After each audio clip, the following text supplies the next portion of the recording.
Hi everyone. सो इस video में quickly discuss करूंगा एमएक्यू सॉफ्टवेयर के क्वेश्चंस के बारे में। कंपनी का नाम है एमएक्यू सॉफ्टवेयर, ठीक है। और इसके सबसे पहले इंटरव्यू डिफिकल्टी से स्टार्ट करेंगे, क्या क्या टाइप के क्वेश्चंस पूछते हैं उसके बारे में बात करेंगे। सो एमएक्यू सॉफ्टवेयर, अगर आप सॉफ्टवेयर इंजीनियर या सॉफ्टवेयर डेवलपर के लिए किसी भी पोजीशन के लिए अगर आप इंटरव्यू देने जा रहे हो, इसके इंटरव्यू की डिफिकल्टी रहती है लगभग मीडियम, ठीक है। मीडियम डिफिकल्टी का आप इंटरव्यू कह सकते हो। ना हार्ड होगा ना ईजी होगा, क्योंकि ये मिड रेंज की कंपनी है।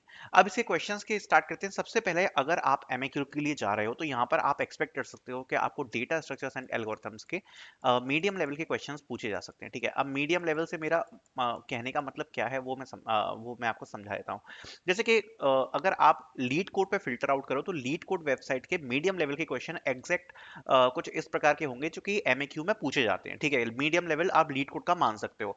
अब दूसरी बात मैं ये भी आपको बताना चाहता हूँ कि इसमें जो भी क्वेश्चन पूछे जाते हैं जनरली एमएक्यू में, वो जनरली ग्राफ्स और डीपी से चांसेस कम होते हैं कि आपसे पूछे जाए। बाकी के और टॉपिक्स से पूछे जा सकते हैं, बट ग्राफ्स और डीपी से थोड़ा सा मुश्किल रहता है कि ये थोड़े से डिफिकल्ट टॉपिक्स में आ जाते हैं और एमएक्यू सॉफ्टवेयर जनरली इनसे क्वेश्चंस नहीं पूछती है। बट अगर आप डीएसए का कुछ बेसिक क्वेश्चन कर रहे हो एमएक्यू में सॉल्व, तो मैं आपको यही सजेस्ट करूंगा कि सबसे पहले आप उसका ब्रूट फोर्स अप्रोच दें। ब्रूट फोर्स के बाद आप उसका बेटर सॉल्यूशन या फिर ऑप्टिमल जो भी आप दे सकते हैं उस सॉल्यूशन को चाहें। सही साथ में मैं आपसे एक चीज और कहूंगा कि आप यहाँ पर हमेशा time complexity and space complexity की बात करें इंटरव्यू में, ठीक है। टाइम और स्पेस कॉम्प्लेक्सिटी, क्योंकि जब अपन कुछ कुछ ऐसी एमएनसीज में जाते हैं लाइक टेक महिंद्रा, इन्फोसिस, टीसीएस वगैरह, तो उसमें ये चीजें डिस्कस करना जरूरी नहीं होती हैं। आप डायरेक्टली सॉल्यूशन दे सकते हो इंटरव्यूअर को। बट जब हम किसी कंपनी में जा रहे हैं जो कि एमएक्यू सॉफ्टवेयर जैसी है, तो यहाँ पर आपको स्क्रैच से चालू करना पड़ेगा। आपको ब्रूट फोर्स एल्गोरिथम पहले डिस्कस करनी पड़ेगी, उसके आप बाद आप ऑप्टिमल सॉल्यूशन दोगे। टाइम और स्पेस कॉम्प्लेक्सिटी भी आपको डिस्कस करनी पड़ेगी इंटरव्यू में। तो ये चीजें इस प्रकार की कंपनी में इंपॉर्टेंट हो जाती हैं, ठीक है। तो पहला टॉपिक हमने कवर कर लिया जो कि इसके इंटरव्यू क्वेश्चंस में आपसे पूछा जा सकता है, वो है डेटा स्ट्रक्चर्स एंड एल्गोरिथम, जो कि जनरली एमएक्यू सॉफ्टवेयर के अगर आप इंटरव्यूज चेक करोगे तो आपको मिल जाएगा, डेटा स्ट्रक्चर्स एंड एल्गोरिथम्स के क्वेश्चन मिल जाएंगे। देन हम आगे बढ़ते हैं और आगे और टॉपिक्स के बारे में बात करते हैं। तो डेटा स्ट्रक्चर्स एंड एल्गोरिथम्स के यहाँ पर कुछ आपको थ्योरी कॉन्सेप्ट्स भी पढ़ के जाने हैं, क्योंकि थ्योरिटिकल क्वेश्चंस भी आपसे पूछे जा सकते हैं, ठीक है। सो डीएसए आपके प्रैक्टिकल क्वेश्चंस हो गए, कोडिंग क्वेश्चंस हो गए, और डीएसए की थ्योरी हो गई। आगे बढ़ते हैं। इसमें आपको जो नेक्स्ट सब्जेक्ट प्रिपेयर करना होता है वो होता है ऊप्स। अब ऊप्स होता है आपका ऑब्जेक्ट ओरिएंटेड प्रोग्रामिंग, जिसमें आपको ऑब्जेक्ट ओरिएंटेड प्रोग्रामिंग के कुछ बेसिक कॉन्सेप्ट और एडवांस कॉन्सेप्ट्स के बारे में नॉलेज होनी चाहिए, जिसके लिए आप जावा डी पॉइंट या गीक्स को फॉलो कर सकते हो। और ऊप्स तो जनरली आप लोगों को आता ही होगा अगर आप इसके इंटरव्यू में जा रहे हो तो, ठीक है। ऊप्स के बेसिक क्वेश्चंस आपसे पूछे जाते हैं।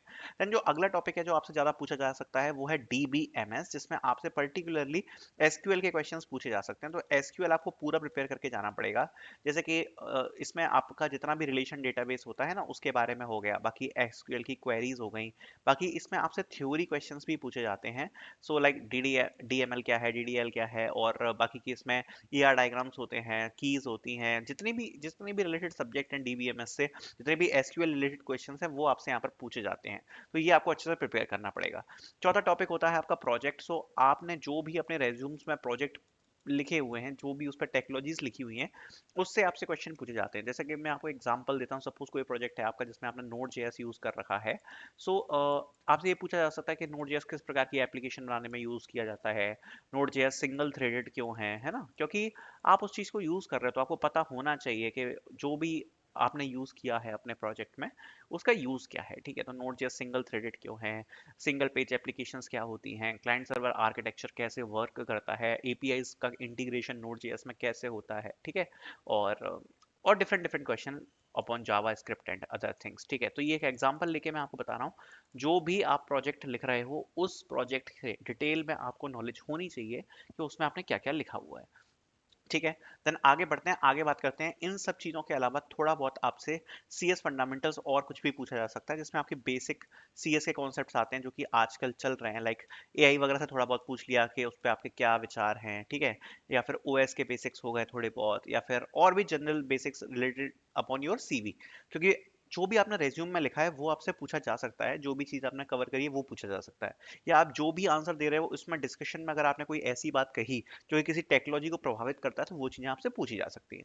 तो ये सारी चीज़ें आपको बेसिकली कवर करनी होती हैं इसके टेक्निकल इंटरव्यू में। मेजरली जो आपका पूरा टेक्निकल इंटरव्यू है वो इसी के अराउंड होगा और इसी के अराउंड आपसे क्वेश्चन पूछे जाएंगे। तो thank you so much for watching this video.